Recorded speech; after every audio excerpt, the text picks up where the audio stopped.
Assalamualaikum. Gak terasa ya, 2026 ini udah 10 tahun tuh dari saat Dr. Osumi menang Nobel terkait autofagi.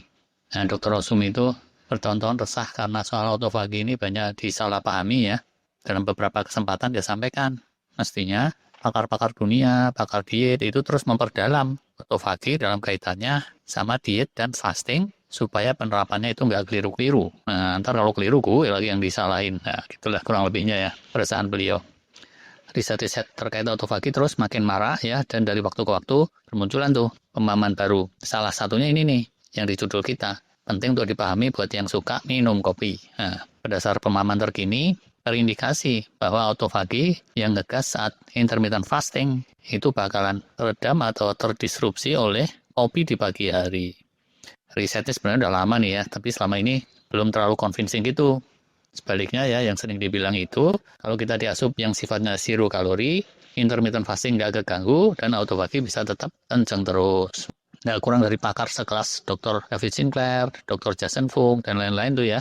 Mereka nggak cuma kasih saran, malah praktekin sendiri. Pagi-pagi kopi hitam gitu ya.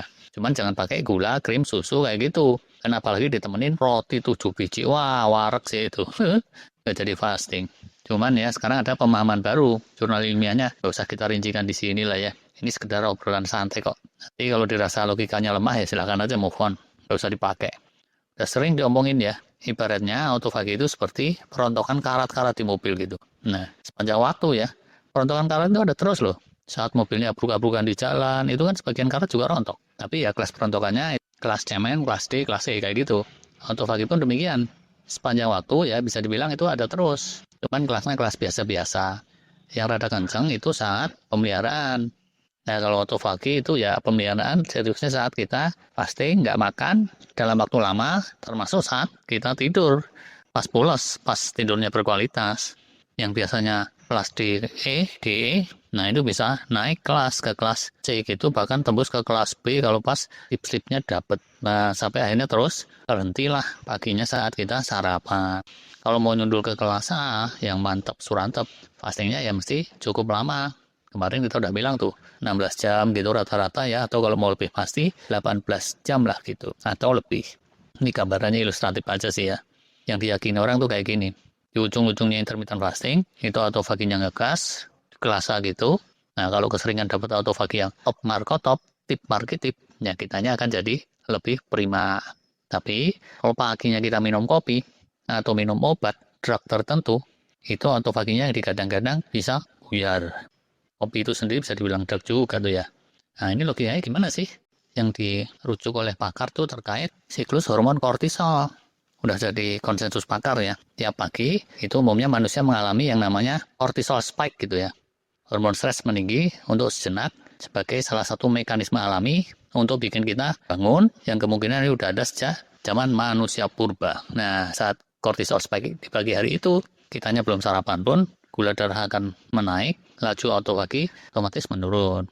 Cuma karena sifatnya sesaat, kalau kitanya fasting ya sebentar kemudian, sampai terus nanti jam ke-16, jam ke-18, ya autofagi bablas saja terus sesuai harapan.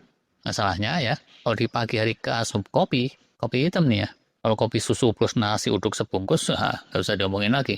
Ternyata si kopi itu menggandakan efek cortisol spike saat pagi. Walhasil ya autofaginya keganggu. Itu tuh menurut riset-riset terkini. Ini gambarannya nggak akurat ya, tapi logikanya nangkep kan ya. Emang sih, dengan kopi orang cenderung jadi lebih bangun, lebih giras gitu. Tapi ya potensi autofaginya kalau keganggu sayang juga kan ya. Tetap ada sih, lebih dari kalau nggak fasting, tapi kurang optimal. Ini bukan saya yang ngomong loh ya, hasil penelitian. Silahkan direnungkan nih, make sense apa enggak. Kalau menurut saya sih masuk akal ya. Kalau ada pendapat lain silahkan komen. Nah terus ya, kalau mau autofaginya mantap, mesti gimana dong? Nah, ada beberapa taktik yang disarankan oleh beberapa pakar terkait. Pertama ya udah aja, sementara praktek intermittent fasting, minum kopinya di stop, segala jenis kopi, minumnya ya air putih aja. Nah, tapi buat orang tertentu susah, pagi-pagi bakalan uring-uringan tuh kalau nggak dapat kopi. Kelompok ini ya mestinya pakai taktik lain. Taktik kedua nih, minum kopinya diatur ulang, jangan barengan sama spike cortisol. Morning cortisol itu ya, spike-nya kira-kira di rentang antara jam 6 gitu, atau kurang dikit, sampai jam 8.30 kayak gitu ya. Persisnya ini beda-beda tiap orang ya, tapi sekitar itulah. Nah, kalau dia udah melandai ya, misalnya di jam 9 gitu, itu udah kalian minum kopi hitam nggak apa-apa. Intermittent fasting dan autofaginya ya nggak kena disrupsi. Ini taktik kedua. Alternatif lain tuh taktik ketiga. Ini istimewa nih katanya. Kopi paginya bukan dimundurin, tapi malah dimajuin. Diawalkan ke jam sahur. Untuk bangun di jam sahur nih perlu tekad kuat ya. Tapi banyak yang bisa juga otomatis bangun gitu. Di jam 4 atau jam setengah 5 atau kurang dikit kayak gitu. Ya udah, di jam sahur itu minumlah kopi hitam. Kalau emang butuh kopi. Yang ini tadi ya kita bilang istimewa karena kalau ini dilakukan, morning kortisolnya bahkan melandai itu katanya. Tidak spike. Kenapa begitu? Ini kapan-kapan bisa kita bahas khusus ya. Bisa jadi itulah salah satu berkahnya bangun di jam sahur. Percaya nggak percaya silakan aja dipikirkan masing-masing. Tapi kalau demi amannya ya, sekali lagi, daripada udah capek-capek intermittent fasting, autofaginya malah nggak optimal, ya pikirkanlah untuk pakai salah satu taktik tadi. Lebih kurangnya mohon maaf. Terima kasih. Wassalam.